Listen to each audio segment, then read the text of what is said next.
this last is my approach with my short mini-series campaign.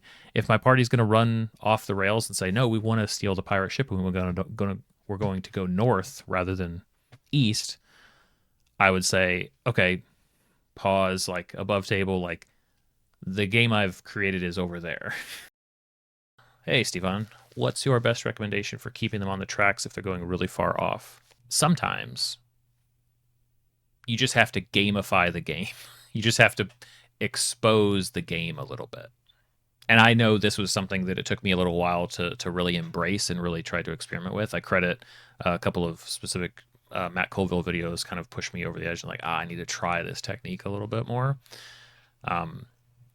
So expose the game to the people playing the game. Sometimes I feel like and I think this is a good impulse, we want everything to sort of feel real, feel natural, feel like it is flowing the way that a narrative flows, the way that stories flow, all that kind of stuff. But if every once in a while we kind of step above the table or speak above the table and we kind of drop in objective markers, right? So you could say like, okay, here's the stuff on this quest board, and maybe they look at the stuff on the quest board and you say, by the way, that quest at the end of it, you'll have an option to recruit one of a couple different NPCs that you meet along the way to basically join your guild. Or to use another example, like my current long-running campaign, like 4 or 5 year running campaign, is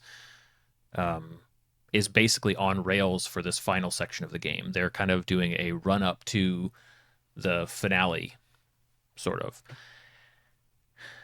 And rather than them racing to the castle and facing the big bad, who they currently are unable to reach anyway, like there's some plot coupons they need to be able to finally reach the big bad, but the big bad went ahead and captured loved ones from each of them, each of their families, starting towns, NPCs they care about, and has used minor villains to basically hide them away, kidnap them away somewhere in the world.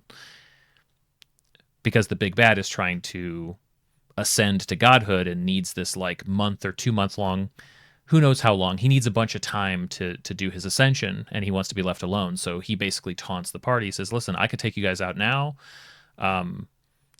but you claim to be heroes, and so this is a test, right? And the whole world's going to know one way or the other. If you come at me now, you probably have the best chance of defeating me if you come chase after me. But all these loved ones, all these people that you claim to save are toast. Or you can go. I'm giving you all the information you need to go save them.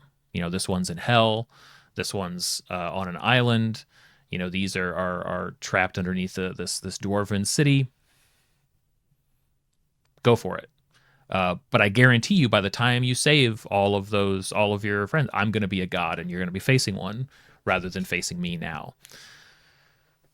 So he's sort of challenging their character. So when that situation came up, I basically laid it out for them. Again, this is sort of describing the terms of the on rails segment of really more than 10 sessions of game, like a whole bunch of the game.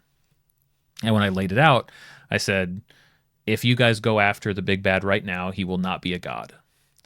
If you guys save one of these 4 kidnapped NPCs, he's not going to be a god. If you save 2 of them out of the 4, he's not going to be a god. If you go for 3, he might be a god. And if you do all 4, he's definitely going to be a god by the time you reach him. Basically telling them that if they did 3 and then decided not to do the 4th, then we do a roll to find out. And so they get to sort of decide how to shape this last bit. But it's totally on rails. They're not sitting here going like, well, wait a minute.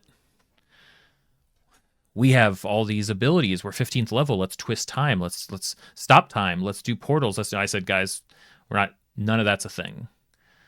It doesn't even matter what the timeline is here. Mechanically speaking, this is what this is. The run up to fighting the big bad is all of these things, and this is the dynamic, and you guys can basically decide how much you want to do and how much you don't want to do. And then I think I even said, like, we'll honestly make the timeline make sense kind of post hoc once it all comes together, because it's just a lot easier that way.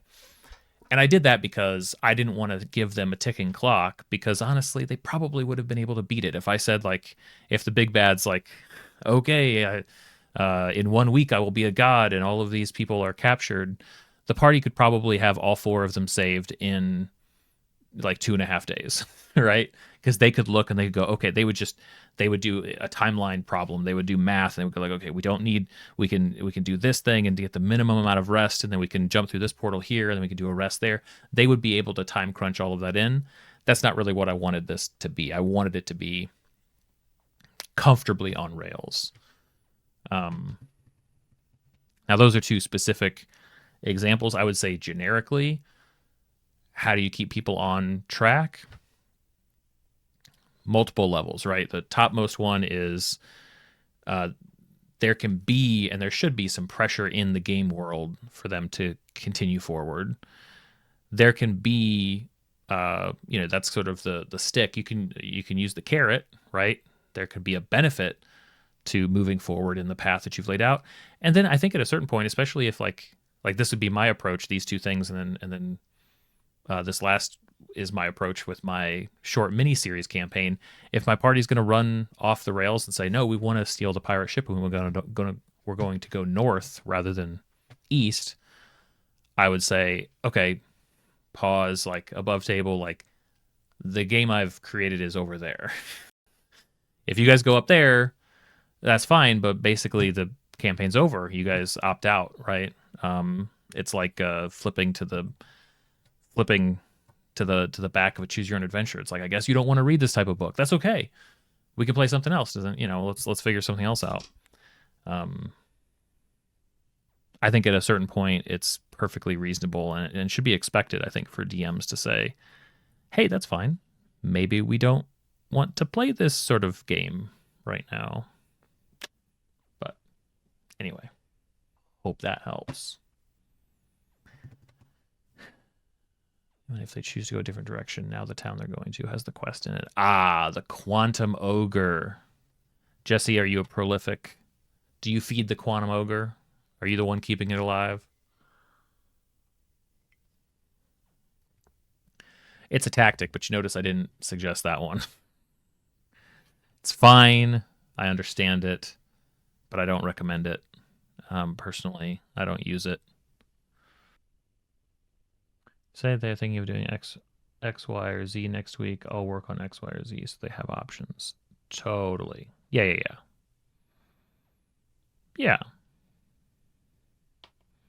Well, one of the benefits to not fully planning things out is to have the flexibility to be responsive to, if one of my players reminds me, oh yeah, they're trying to track down like a dragon's egg.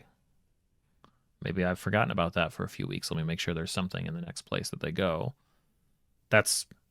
We should do that. That's different. I guess to be fair to you, when I'm accusing you of the quantum ogring, to do that on like a full map scale would be like, okay, well, they're gonna face a horde of goblins if they go into the forest. And then the party's like, okay, well, we think we want to go down to the peaceful coastline and we want to, look at the caves there. And you go, sounds like they're going to find a horde of goblins down there. Like, that's, again, I understand it. I'm not going to necessarily attack it because, being a DM is hard and everybody has to grind through it and learn that way and learn other ways. I just think there are better ways to do it. There are better ways to solve that problem. So that'd be an interesting encounter. I haven't tried that one before. I did though take my first swing at a combat inspired by Alan Wake's American Nightmare, which is a bit of a throwback. I don't know if you guys remember. I don't know how many people here were around when I was playing that game a few months ago. But there's this neat sequence in American Nightmare where you're basically playing through the same area, but you have to like get everything correct to sort of unlock. So I had a combat that worked like that,